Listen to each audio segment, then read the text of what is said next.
When I was a small child, I had quite an extraordinary spiritual encounter with a tree, one that set me on a course defining my entire life.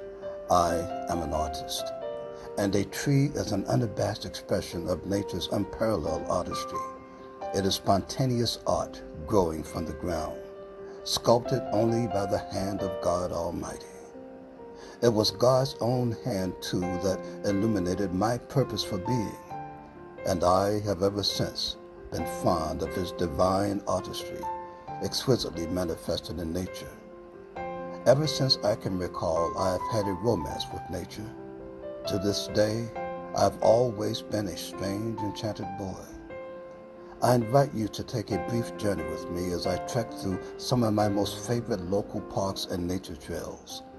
While not in order, they include First Landing State Park, Virginia Beach, the Nolan Trail, Newport News, Oak Grove Lake Park, Chesapeake, the Elizabeth River Trail, Norfolk, and the Norfolk Botanical Gardens. Enjoy.